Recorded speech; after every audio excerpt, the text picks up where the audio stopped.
بسم الله الرحمن الرحيم. الحمد لله رب العالمين، والصلاة والسلام على سيد الأنبياء والمرسلين محمد بن عبد الله النبي الصادق الأمين، وعلى آله وصحبه الطيبين الطاهرين ومن تبعهم بإحسان إلى يوم الدين. اللهم علمنا ما ينفعنا وانفعنا بما علمتنا إنك أنت العليم الحكيم. السلام عليكم ورحمة الله وبركاته. When we talked about Al-Arqam, we mentioned that Rasulullah sallallahu alaihi wasallam used to teach the Sahaba, started in Mecca and continued until he faced his Lord. And studying Islam, this is a very essential subject, comes to the mind when we talk about this process that Rasulullah sallallahu alaihi wasallam had.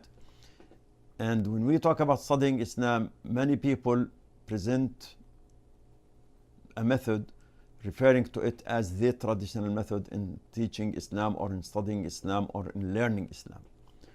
So actually we need to know more about this, how to study Islam, what constitutes the traditional method, what should be our focus on studying Islam. It's not just grabbing a book and reading and that's it. This will not help in building what is meant by studying Islam. So we do need this topic. We need to define how should we start. And in the past, we know that Muslims, after the death of Muhammad sallallahu alaihi wasallam, they didn't stop there. They were able to build a huge and great Islamic civilization in which Muslims and non-Muslims contributed. Not just Muslim scholars. You have Jewish scholars, you have Tabi'een scholars, you have Christian scholars. All of them contributed to this civilization. And this wouldn't have happened if this civilization didn't set the foundation right. So everything was set right. Everyone felt that they are motivated to contribute to this.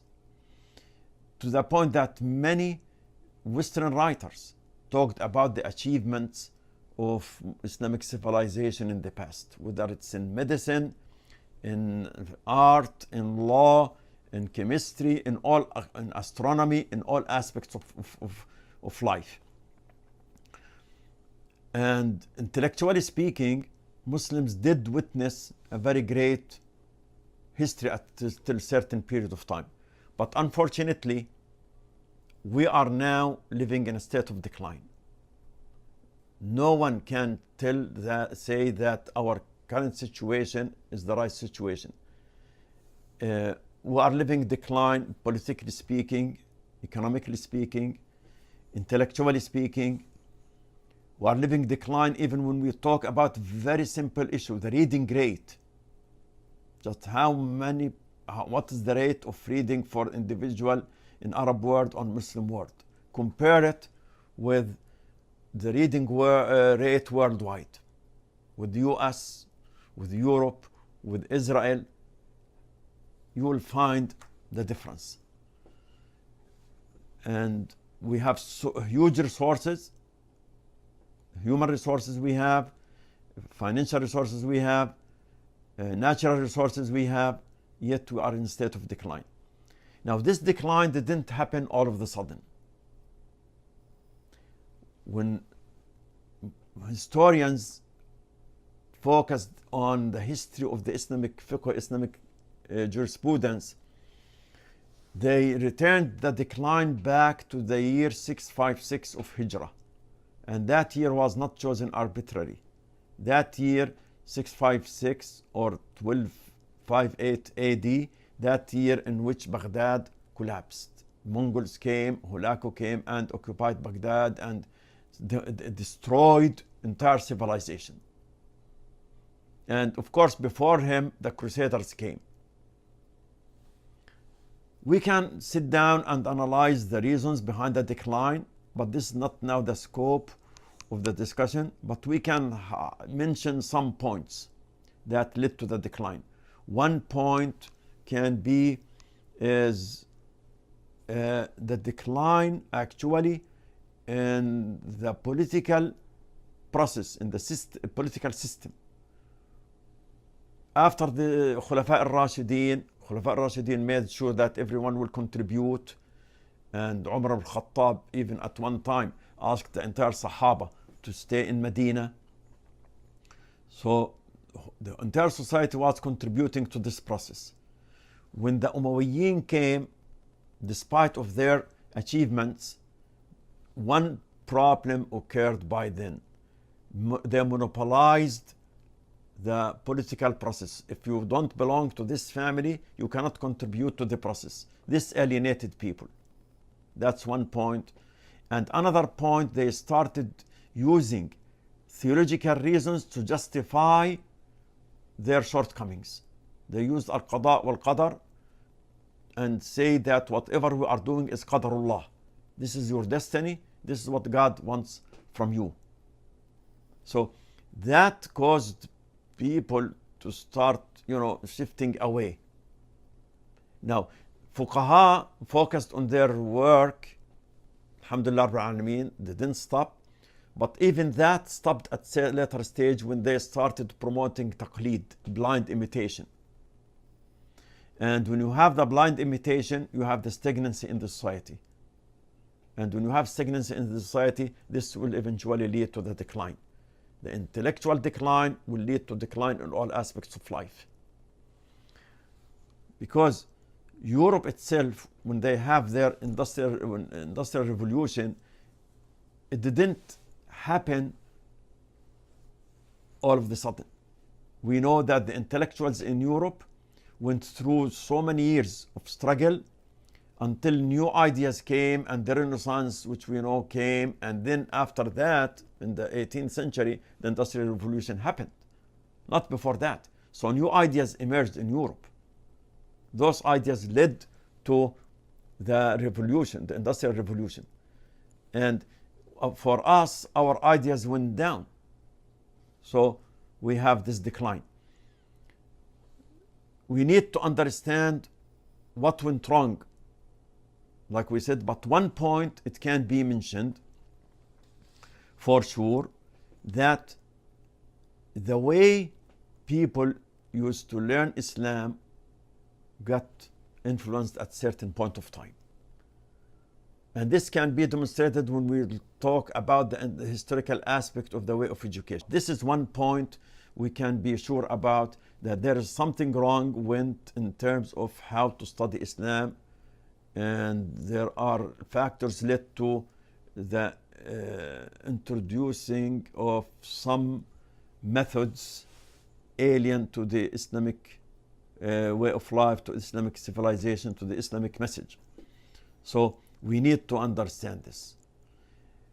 And to do so, we need to go back to the origins. How did Rasulullah ﷺ teach the Sahaba? How did the Sahaba teach the Tabi'een? How did the Tabi'een teach the third generation? How did the Imams come?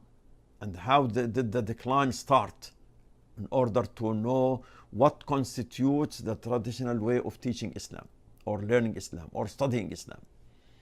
Because when we talk about teaching Islam and studying Islam and learning Islam, one important feature needs to be kept in mind is that it's not one-way process. So it's not that someone will teach us. It's both of us need to study Islam. So the one who takes care of the responsibility of presenting some ideas will benefit from the contribution of those who will study with him in this idea. So it's not just one way. Okay, I'm coming here to teach you, and your job is just to listen and learn from me. This paradigm doesn't work. What works is that we need to have those two-way communication. And everyone will contribute to this process. What do we hope to achieve from this? We hope that we will be able, inshallah Rabbil Alameen, to define some characteristics of the traditional way of teaching Islam, studying Islam, learning Islam, and develop certain mindset that will help everyone in pursuing, seeking, moving forward to study more. But if we start just reading without having this mindset, without having these lenses, without having this view, will not benefit from what we are learning. In this regard, Imam Al-Hasan Al-Basri, Allahumma arda anhu, Sayyid Tabi'een, he said, من لم يكن له عقل يهديه لم ينتفع بروايات الرجال. He who doesn't have an intellect, he who doesn't have this proper mindset will not benefit from the reports, because at times the reports will be overwhelming and you don't know how to evaluate, what to take, what not to take. You cannot take all of them and you cannot reject all of them. And when it comes to studying our heritage, our Turath, again, we cannot reject all of it according to what some people are calling for. That's the very extreme. But also another extreme is to take it blindly. So we cannot take it, accept it blindly, absolutely. Not everything in our literature is correct. So we cannot take it blindly, but at the same time, not everything should be left, should be rejected. We need to read and study in a critical way. So if there is something right, we'll take it after it had been proven it's right. And if there is something wrong, it can be rejected after this critical way of thinking, without imposing an ideas upon the others, and having this open channel of communication with everyone. So we hope that we will achieve this. And in this regard, we are going, in this series, we are going to go over some historical aspects of this teaching process or learning process, and then we'll have the intellectual part, and then maybe we'll address some topics related to the way of learning, like ijaza, and do we need a shaykh to study Islam with or not? Should we depend on books or not? Should we depend on the gross knowledge or knowledge and perspective? So we need to have some of these topics addressed, and then we need to have what features this frame, because now obviously we are talking about certain frame. So what are what features such frame of thinking? So all of this needs to be discussed. In the historical part, we'll talk about the decline. We'll talk about the era between the second century and the middle of the 4th century, and then from the middle of the 4th century till the collapse of Baghdad in year 656, and then from collapse of Baghdad till the Industrial Revolution, and from the Industrial Revolution till the colonial era, and the post-colonial era, and the current situation. This will try our best to cover in the historical part of the study, or these presentations. Now, in the intellectual part, we'll talk about the era of Muhammad sallallahu alaihi wasallam, the era of the companions, and the era of Tabi'een, and derive lessons from this.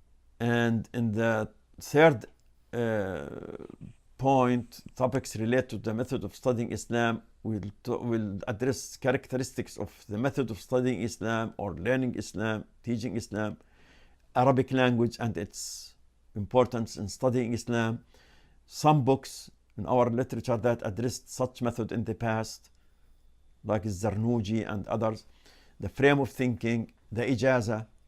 So these topics need to be addressed because all of them are related to the study Islam. Education versus indoctrination, masculine versus feminine interpretation, because now some people are calling for a feminine interpretation, saying that Islam had been interpreted throughout the history by males. So now it's the time for females to come and interpret the text from their perspective. So is this, how much does this hold water? Is it valid or not? And then we need to have in our minds some map for the disciplines of the Islamic culture. How can we divide them? Because the Islamic culture is huge. So how can we classify it?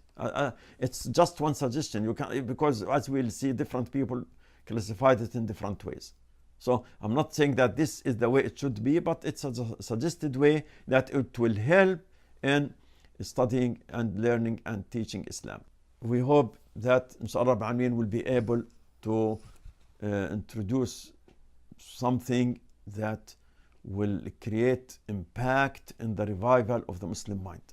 And without your contribution, your suggestions, your further readings, this will not be achieved.